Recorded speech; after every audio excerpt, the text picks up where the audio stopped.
Hello viewers, Super GT here at long last. I'm on Forza Horizon 5. Let's jump into the multiplayer where there's sure to be some weird overtakes. Some floating about in space in my Tesla. Infinitely long loading screens. Wall collision, slowdown penalties. And of course some shameful ramming attempts, no doubt about that. And also some terrorising of a donkey. Okay, let us jump in to our very first adventure. Now, I'm only a level 23 noob. I haven't actually had the chance to play this game all that much, which is why I haven't made any videos up until this point. So we're going to just go with the Charger 69 Forza edition, which I happen to have in my garage, for some S1 racing. Alrighty then, let's see how this goes. Now, the first thing that I'm noticing here, of course, is that everyone is ghosted, which I didn't know this was a thing. And also, of course, it's different in the fact that we have racing for ourselves and not for a team. Although, if we're being honest, when it was team-based, everyone was still racing for themselves. So it doesn't really change much of a thing there. Okay, so we are racing around one of the streets of one of these little towns here. Up behind this dude in the Lotus Elise GT1. He's going to go a little bit wide here, and we're going to pull off a sensational overtake. Absolutely fantastic move up the inside there. He just did not see that one coming at all, did he? As we wind round the lap. Look at this. This car actually, I thought it would be just a demon in terms of straight line speed, but actually it's pretty good handling wise. And you bring it towards the end of the race and it was going to be a very clinical victory. Get in there, Lewis. Miracles do happen, mate. Alright, absolutely amazing. So approximately, I think it was about 10 years later. I think it was 10 years, might be 9. Depends if you round it up to the nearest decade. We took a fair amount of time to get to Copper Canyon Sprint, if I can read. Misha DT, they're not really wanting to take part in this, staying in the pause menu instead. So let's see what we can do. If we can build upon our incredible result at the first race, where of course we won the race. Can we win the championship? That's what we're going for here, guys. That's the whole aim. Look at this, high-speed collision predicted. Is the game trying to say that I'm some sort of dirty rammer or something? Is that what it's trying to say? I don't know. But either way, oh my goodness.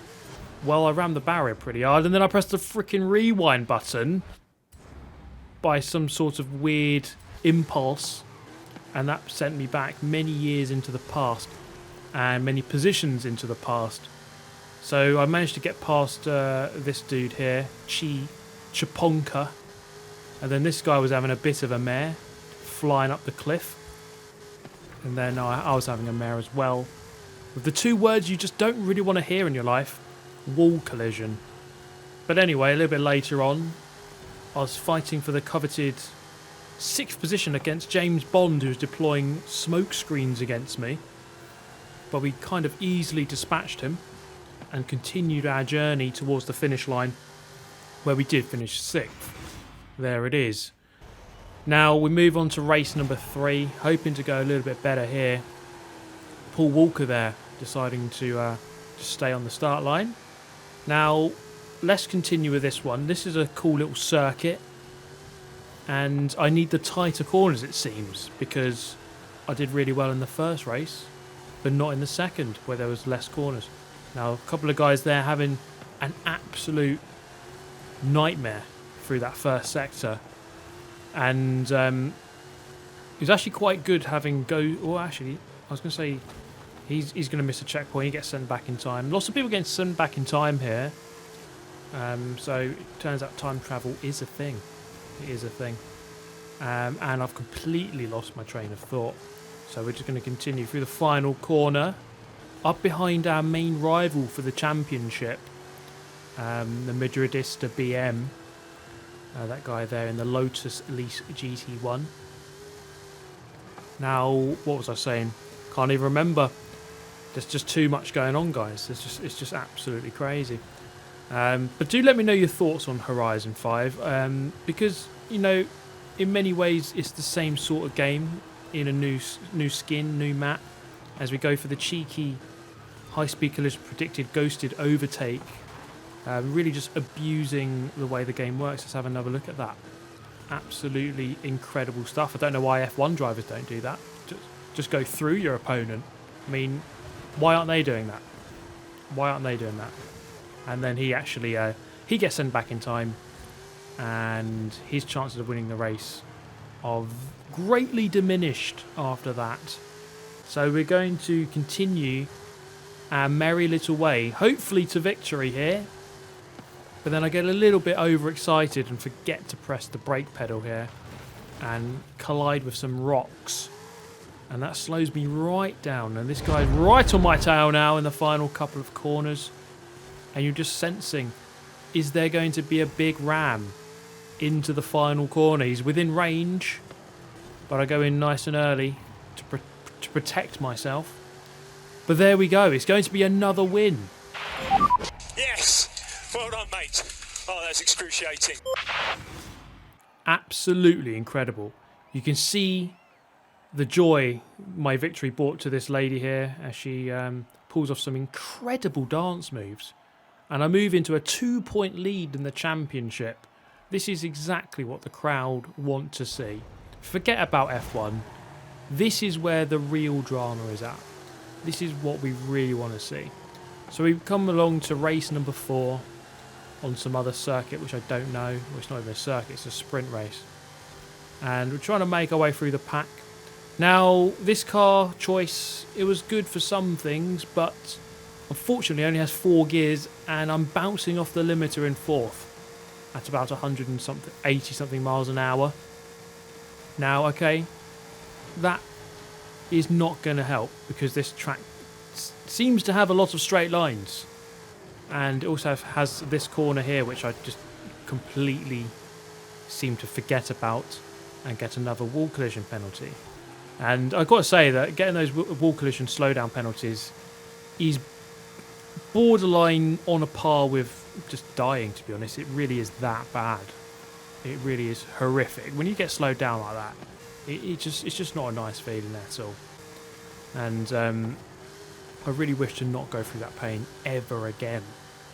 Now, I fought my way back to third, sorry, past this Porsche.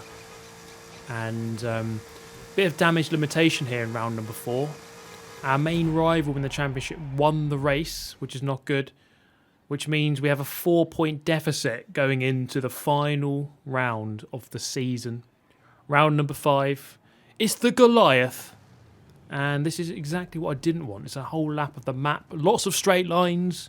Exactly what this car is not designed to do. And it put me in 11th on the grid. And my main rival in 6th. So I don't know what's going on there. I don't know if he's paying the stewards to get a better grid slot or to give me a 5-place penalty on the grid. I don't know. But it wasn't really fair. Let's put it that way. And at least if I lose, then I've got a legit reason. These guys just wanted to take a trip into the undergrowth.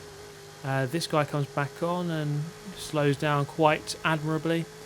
And we move quite ominously up into 3rd. But then this is where things unravel for our campaign here, as we just, once again, just forget to brake. Luckily there wasn't a cliff or a big drop-off, as I'm able to recover back to the circuit fairly quickly. But that is a good 5 or 6 seconds lost against our main rival who's in the lead. And then this moment happened. Another 2 words you never want to see in your Forza Horizon career: checkpoint missed. And it was by about this point, when these guys started harassing me in the chat, that I was really contemplating my entire existence. But I did manage to stage something of a comeback. Let's not forget, it is the Goliath. It's a long circuit, so there's plenty of time to try to recover that time. But as you can see here, I spent about 14 years bouncing off the limiter, because basically this whole track was a straight line. and not much in the way of slow corners. So I didn't really have much chance of catching the leader, which was a big shame. So we come across the line to finish in third and therefore second in the championship. I'm absolutely distraught with that loss. It must be said. I'm not sure they'll ever recover. In fact, the leader, the winner, started taunting me on the podium with this horrific dance just to really rub it in. But I did unlock this new saying thing, so it was all right, really. Plus, I unlocked the humble emote, so things could be worse, I suppose. Now, I wanted to move into another championship, but it kept coming to a cross-country, so we quit that. Don't really fancy it. But then it kept doing about 1,000 times cross-country. So we just had to go with it, and I chose a Tesla, which is probably the worst possible choice. This guy here choosing another Porsche as well. So it's quite annoying that you can't choose the exact discipline you want to do. Now, I came over this jump, missed the checkpoint, rewinded. And then I did exactly the same thing again. At this point, once again, contemplating my existence. So I just left the car here, up in midair. So this is my tribute to Elon Musk and SpaceX. The crowd go absolutely ballistic at the sight of me just hanging in midair. I watched the rest of the guys go through the checkpoint, and then I got bored. So I decided to terrorize this donkey, as you do. This is a well-known therapy that many racing drivers go through in their lives, just trying to chase after this donkey and terrorize it as much as possible. I then changed my horn to the Banjo-Kazooie Spiral Mountain Part 1, which is just one of my favourite horns of all time, really, if we're being honest. And decided to taunt the donkey with that. And then I kind of pinned it against a hay bale. And I thought, that's enough of that. So I made a club. And you can join it if you want. S.GT. And we can hopefully take over the world or something. We jump into another one. Street racing this time. That's what we want to see. Love a good bit of street racing, don't we? But I've got no B-class cars, really, apart from this Ford Bronco. So a Ford Bronco it is. Let's jump in and give it a jolly good go. There's only 4 of us, though. So it seems like the numbers of people online in Horizon 5, well, sometimes it's good, sometimes it's not good. It's all over the place. But then this race, it just, everyone basically quit. So it was going to be quite an easy win. And you can see first out of 1. Oh, yes! So absolutely brilliant. 20-point lead in the championship here. First out of 1. But then in this race, there was 10 of us, so a fair amount of people joining, including RQ2 Cool, Buds Bunny OG, and Thumbless God. So quite a few people in here now. Some of the biggest names in motorsport, might I say. James Bond is back with his smokescreen deployment just in front there. This guy forgetting to turn for a corner. So that was a left-hand corner, but what he didn't do was turn the steering wheel to the left. So he kind of went straight on. Not ideal, really, for him, or her, or them, or whatever. But we're going to move into race number 3. So we're just going to, again, try to do a damage and imitation job here. We have the lead in the championship. We don't need to go too crazy. Fortunately, we get a little bit of a push here. I did brake a little bit early. But again, we're towards the front of the pack. That's good. We finish in third in that one. And we maintain a 14-point advantage going into race number 4. The Stig here. Whoa, okay. Michael Jackson didn't die. He's the Stig. We race around the desert now in race number 4. Let's see what we can do here. The Bronco has some decent acceleration, it seems. The launch isn't the greatest, but the acceleration, not too bad. So we move immediately up into second. And coming into this corner, you can see the off-road prowess of this car as we tackle the desert dunes by taking that corner a little bit wider. This guy tackles some scaffolding, going a little bit too wide there, and thankfully the ghosting came in to save us as we go through him. What's going to occur here? This was a really close finish, this one, between the 3 of us.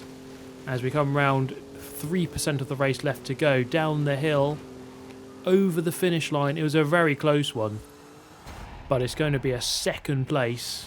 The Stig once again doing a very ominous dance on the podium. But that moves us on to the final race of this championship. I think is it the final race or is it the fourth one? I don't know, because right now I'm getting rammed by a fellow Bronco user, and he only really shoots himself in the foot there by sliding off into the barrier. Now, I would have thought there's some sort of agreement that when you're driving the same car as someone that you kind of turn into mates. But no, he wasn't having any of it. We're both driving yellow Bronco. I mean, come on. We've both got an impeccable choice of cars. This guy just drives off a cliff, never to be seen again. And that is very unfortunate for him and his family. But his loss is my gain. We move forward and miss this checkpoint, which could have been catastrophic for our championship. But thankfully, I managed to rescue it and win it by 6 points. So we are the Forza Horizon 5 world champion, everyone. Even the Stig did a celebratory dance in my honour. What a guy. But yeah, that's pretty much it, I think. Apart from the Joker here saying hi many times. I mean, that really is the greatest joke I've ever seen. But that's it from me. Subscribe if you enjoyed, and let me know if you want me to do more Forza Horizon 5. Have a nice day, subscribe, hit like, and all that. And I'll see you next time. Goodbye.